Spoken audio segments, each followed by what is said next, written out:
এবার কপাল পোড়া হতভাগা যাদের বউটো কেউ নাই, সিঙ্গেল না, হাত তোলো সবাই। ক্যামেরাম্যান জলদি ফোকাস করো। হ্যাঁ, কারো বউ নাই? ইন্না লিল্লাহি ওয়া ইন্না ইলাইহি রাজিউন।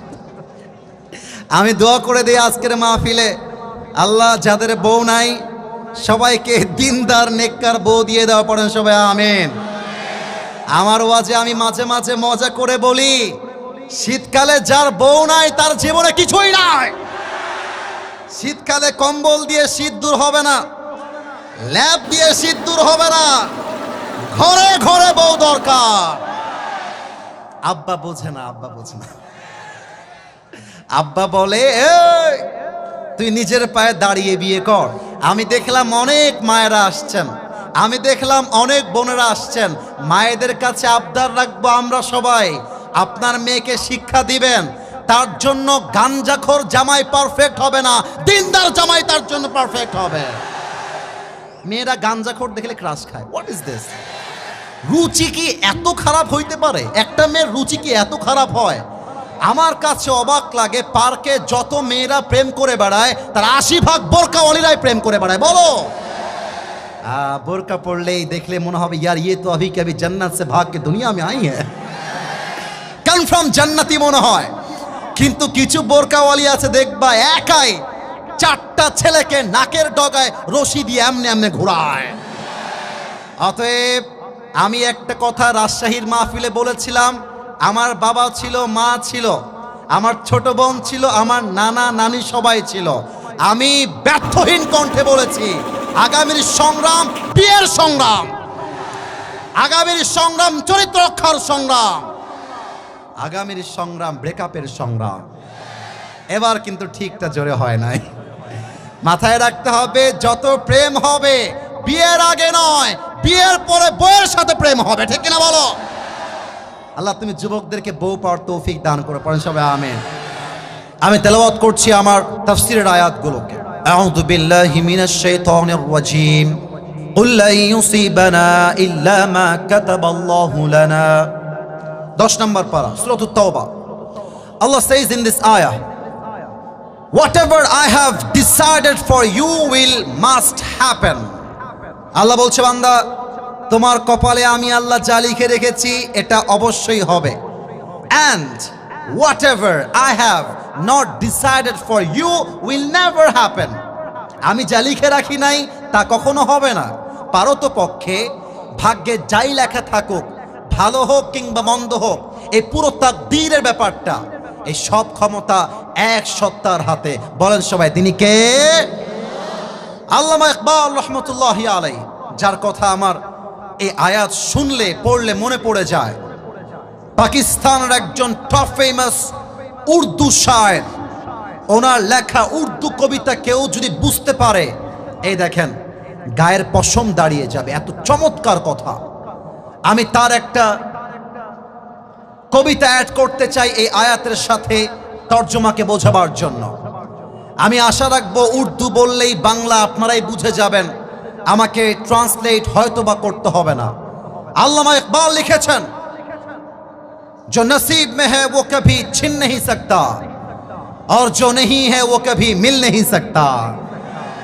जो चला गया उस पर सब्र आ जाएगा और जो आएगा उस पर शुक्र आ जाएगा। रब की फैसले अकल से तोले नहीं जाते। मेरे दोस्त, दिल से सुनना होगा, फिर भी मैं कह रहा हूं दिल से सुनना होगा। रब की फैसले अकल से तोले नहीं जाते, ये दिल के यकीन से समझे जाते हैं। जो बुरा वक्त है वो भी लिखा हुआ है, जो अच्छा वक्त है वो भी लिखा हुआ है। अगर तुम कहते हो कि अगर मेरे नसीब में बुरा वक्त आएगा तो मैं क्या करूंगा, और मैं तुम्हें कहता हूं खुदा पर यकीन रखो, बुरा वक्त ही कभी नहीं आएगा। আল্লামা ইকবাল লিখেছেন, কপালে লেখা জিনিস হারিয়ে যায় না, আর কপালে যা লেখা নাই হাজার চেষ্টা করলেও কেউ তা দিতে পারে না। খারাপ সময়টা লেখা আছে, ভালো সময়টা লেখা আছে। মানুষ চিন্তা করে খারাপ সময় নিয়ে, বাট আল্লাহ বলছে ওয়ালা তাহিনু ওয়ালা তাহজানু ওয়া আনতুমুল আ'লাউনা ইন কুনতুম মুমিনিন। Never lose hope. Never be frustrated. হতাশ হয়ে যেও না, নিরাশ হয়ে যেও না। যদি তোমার ঈমান তাজা হয়, তুমি হবা শ্রেষ্ঠ বিজয়ী মানুষ, ঠিক কিনা বলে? এ হচ্ছে আমার 1 নম্বর আয়াত, যা কপালে লেখা আছে তা হারিয়ে যাবে না। সেকেন্ড আয়াত, সূরা বাকারাহ 286 নম্বর আয়াত, লা ইউকাল্লিফুল্লাহু নাফসান ইল্লা উসআহা। Allah doesn't change anybody. Allah doesn't test anybody beyond their power. আল্লাহ বলছেন, আমি কখনো আমার বান্দার কষ্টকে তার সাধ্যের বাহিরে চাপাই দেই না। যে যেই পরিমাণ নিতে পারে আমি আল্লাহ তাকে সেই পরিমাণ দেই। অনেক ছেলে পেলে আছে ছেঁকা খেয়ে বেকা হয়ে যায়, মদ খেয়ে বেড়ায়, মাদকের নেশায় আসক্ত হয়ে যায়। আমাকে চেয়ারম্যান সাহেব বললেন যে হুজুর, অনেক যুবক মাদক খায়, মাদকে আসক্ত, নেশায় আসক্ত। আমি বলবো বেশিরভাগ যুবকের ক্যারিয়ার নষ্ট হয়েছে চরিত্রহীন মেয়ের জন্য। বলো ঠিক আছে কিনা? 1 নাম্বার কথা যুবক ভাইরা মাথায় রাখবা। আমি জানি এই কথা তোমরা বুঝবা আমার কথা খুব ভালো করে। কোনো মেয়ের জন্য ছেঁকা খেয়ে বেকা হওয়া যাবে না। তুমি তোমার জীবনে সফল হও, এরকম কয়েক লাখ সকিনা জরিনা তোমাকে বিয়ের জন্য লাইন ধরে দাঁড়িয়ে যাবে।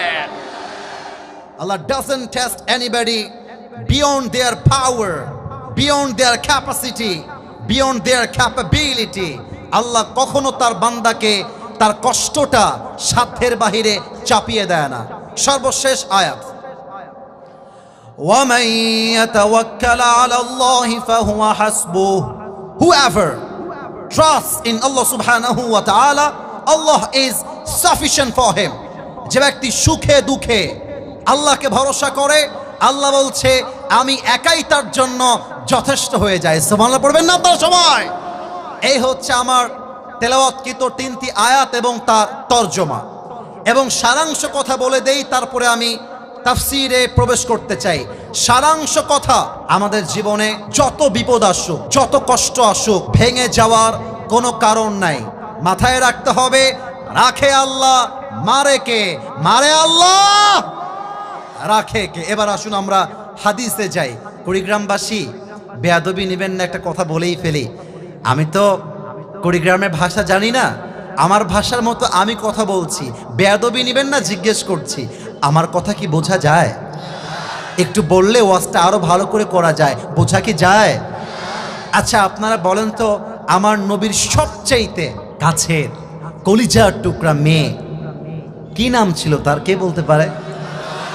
তো এত আস্তে বললে তো কলিজায় আঘাত লাগে, আপনারা ভয় পান কেন? আরে কুড়িগ্রাম মানে আমার ভালোবাসা, আর কুড়িগ্রাম মানুষ ভালোবাসা আসিফ হুজুরকে, ঠিক কিনা বলে? ভয় নাই।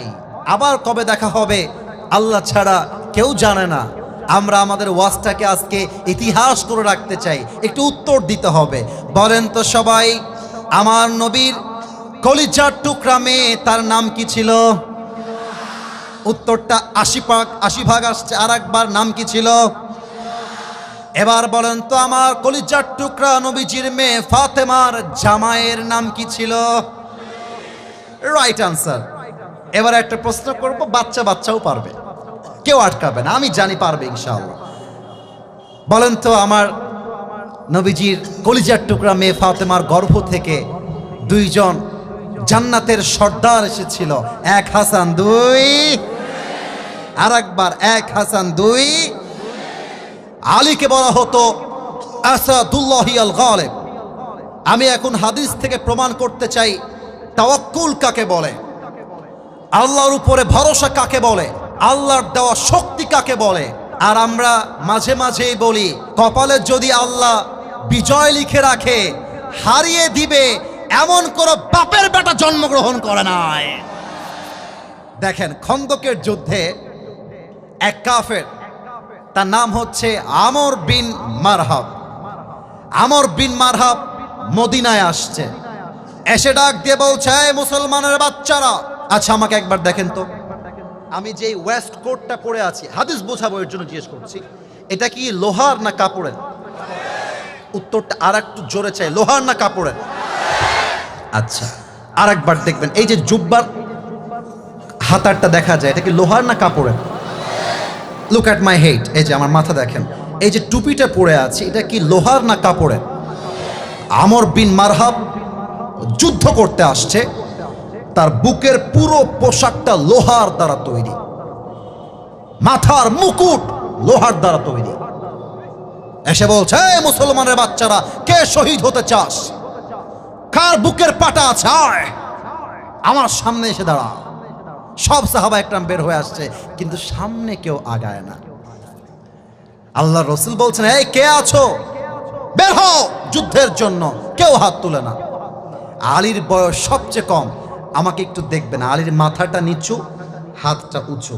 বলছে, ইয়া রাসূলুল্লাহ ফাআযানলি বিল মুশারাকা, give me just one chance, আমি যাব, আমাকে চান্স দেন। কথা কি বোঝা যায়? আল্লাহর রাসূল বলছেন, আলী ইজলিস ফাইন্নাকা লা তাসালু হাদিথা সিন্নি, ইয়া Ali sit down, sit down, বসো বসো বসো। আরে তোমার বয়স কম, এখানে কত বয়স্ক সাহাবীরা আছে, কেউ হাত তুলে নাই, বসো। কিন্তু মাথায় রাখতে হবে ছোট মরিচের রাইট আনসার। আরেকবার, ছোট মরিচের। এবার আলী রাদিয়াল্লাহু তাআলা আনহু চুপচাপ বসে গেছে নবীর ধমক খেয়ে। আমর বিন মারহাব ডাক দিয়ে বলছে, কিরে মুসলমানের বাচ্চারা, তোরা কি কেউ মায়ের বুকের দুধ খাস নাই? টিটকারি দেখছেন? কি টিটকারি, গায়ে না রক্তে আগুন ধরে যাবে কথা শুনলে। কে আছো, দাঁড়িয়ে যাও। আমর বিন মারহাবের কল্লা উড়াই দিবা, কে আছো, দাঁড়িয়ে যাও। কেউ দাঁড়ায় না।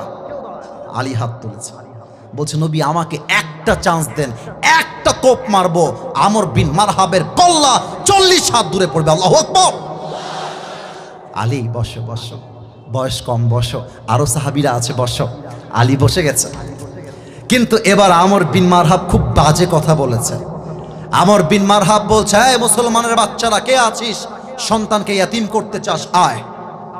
কে আছিস বউকে বিধবা করতে চাস, আয়। কে আছিস তার মায়ের বুক খালি করতে চাস, আয়। কেউ হাত তুলে নাই। আবার আলী হাত তুলেছে, ইয়া রাসূলুল্লাহ আপনি আমাকে একটা চান্স দেন না।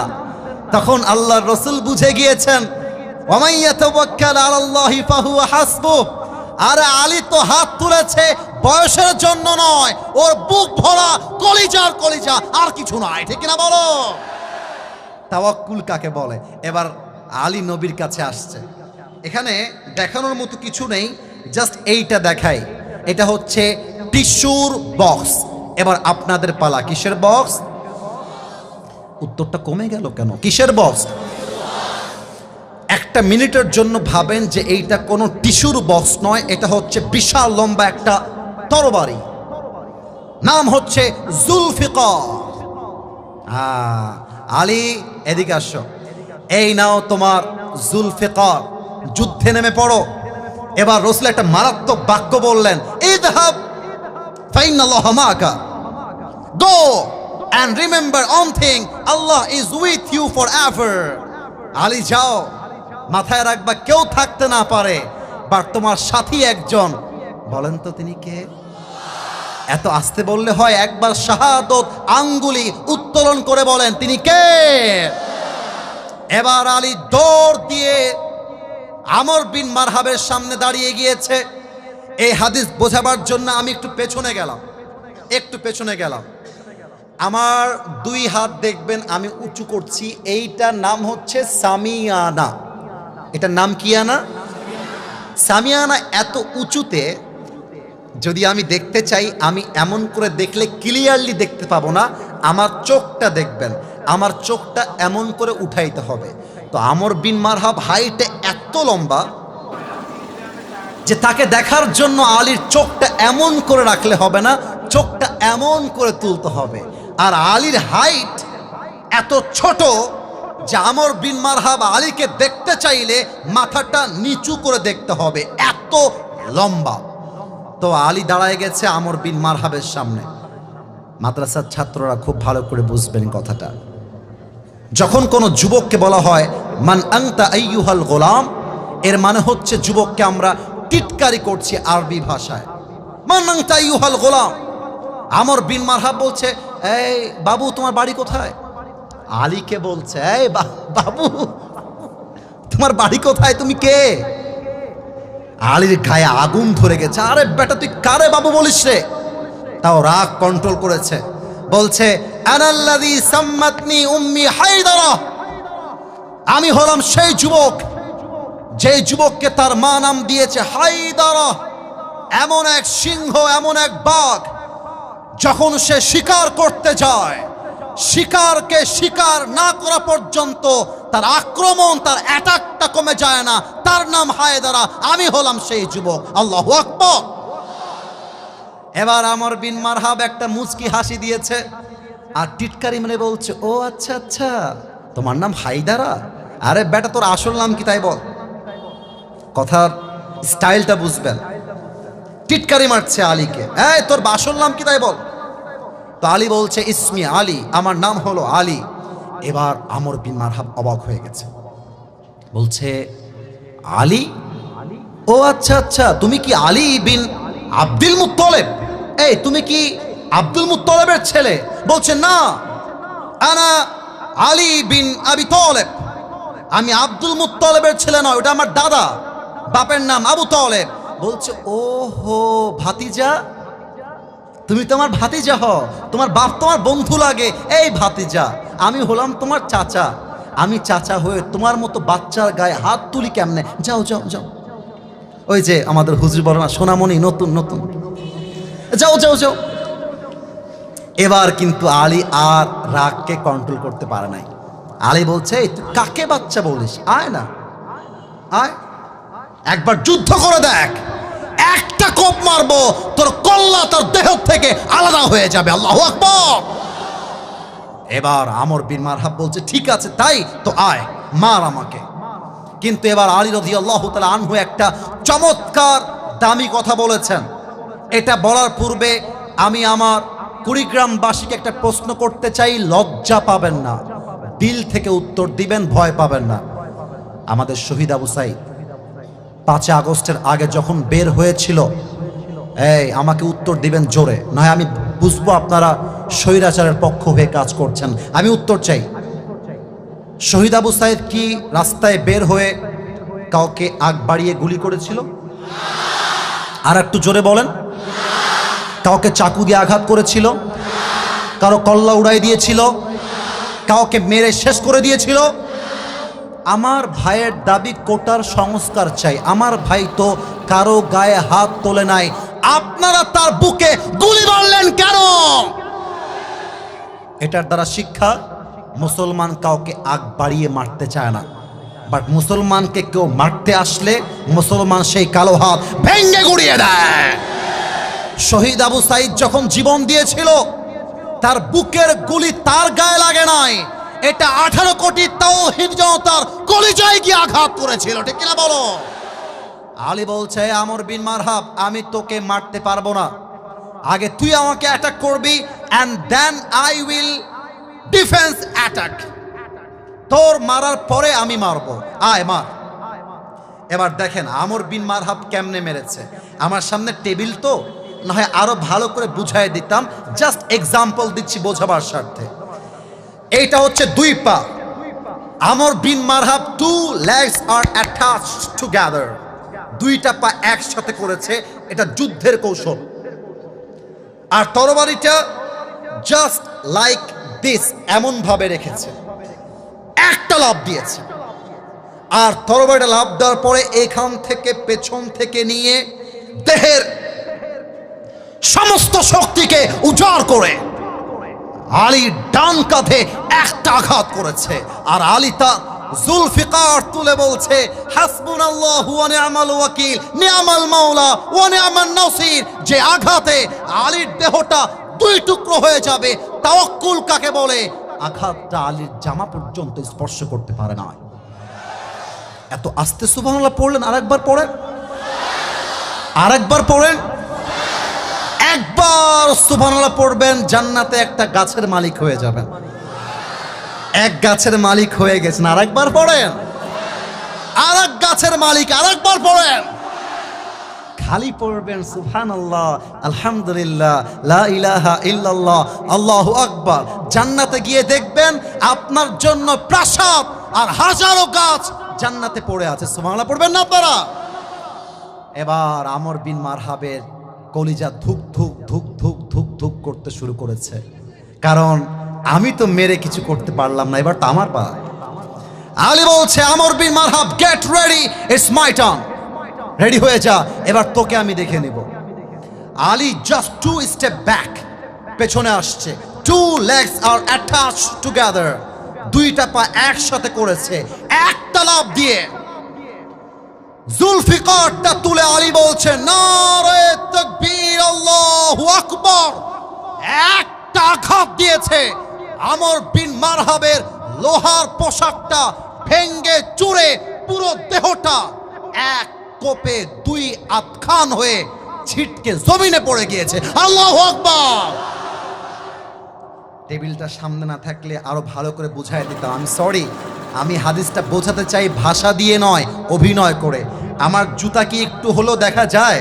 সরি সরি, আমি জিজ্ঞেস করছি, সরি, দেখা যায়? আমর বিন মারহাবের লাশটা কেটে একটা এই পাশে আর একটা এই পাশে, আলীর বুকের পাটা দেখেন। আরে বেটা, মুসলমানদের বিজয় হওয়ার জন্য কয়েক হাজার লাগে না, একটা অমর হলে এনাফ হয়ে যায়। এক লাথি মেরে মেরে 2টা দেহকে এক জায়গায় করছে আমর বিন মারহাবে। আর পায়ের জুতা আমর বিন মারহাবের বুকে রাখছে।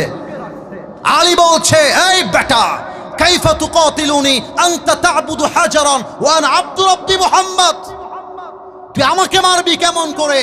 আমি হলাম রবকে তাওয়াক্কুলকারী আর তুই হলি মূর্তির পূজারী।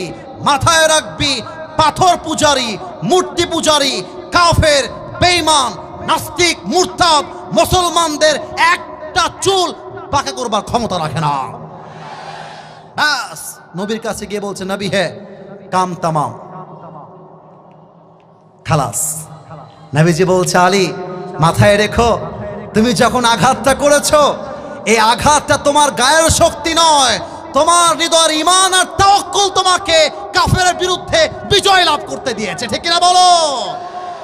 আমার মাদের জন্য একটা মেসেজ দিয়ে যায়, আম্মা জান, মা যদি চরিত্রহীন হয়, মেয়ে কিন্তু চরিত্রহীন হয়ে যায়।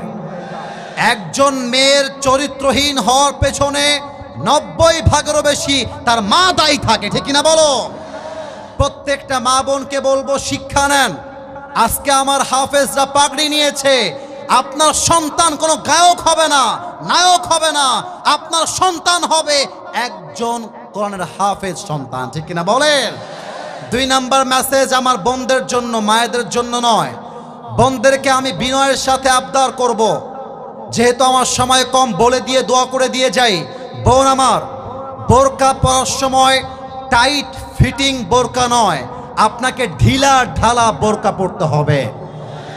3 নাম্বার কথা, টিকটকে নেচে নিজের ইজ্জতকে নষ্ট করা যাবে না। আমার মনে হয় আজকালকার মেয়েরা, বেশিরভাগ মেয়েদের ইজ্জত নষ্ট হয় টিকটকে গিয়ে দেহ দেখিয়ে নাচার জন্য। যুবক ভাইরা, ঠিক কিনা বলো? 3 নাম্বার কথা মেয়েদের জন্য বলবো, আমার প্রিয় বোন, আপনার স্বামী আপনার জীবনে সব চাইতে বড় আমানত। বেশিরভাগ মেয়ে স্বামীকে বাদ দিয়ে আজকাল পরকিয়া করে বেড়ায়। বলো বলো বলো। আমি মেয়েদেরকে বলবো, স্বামীর হাত ছাড়লে কোনো যুবক আপনার হাত ধরবে না। পুকুরের পানিতে গোসল সবাই করে, পানি কেউ পান করতে চায় না। তাহলে মেয়েদের স্বামী ভক্ত হওয়া লাগবে। এবার আমার মুরব্বীদের জন্য একটা কথা, যুবকদের জন্য একটা কথা, বাস।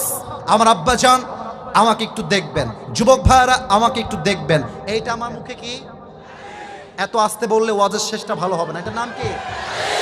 কেউ পাম দিবেন না, মিথ্যা বলবেন না। আমাকে দাড়ি রেখে আনস্মার্ট লাগছে না স্মার্ট লাগছে? যুবক ভাইরা, অনেক মেয়ে দেখবা দাড়ি দেখলে গায়ের মধ্যে চুলকানি শুরু হয়ে যায়। মাথায় রাখবা, যেই মেয়ের দাড়িওয়ালা পছন্দ নয়, তার জন্য বিটিএস এর হিজড়া ছাড়া সেকেন্ড কোনো অপশন আমাদের কাছে নয়। অতএব আমার দাড়ি আছে, এটা আমার চাপ দাড়ি হবে।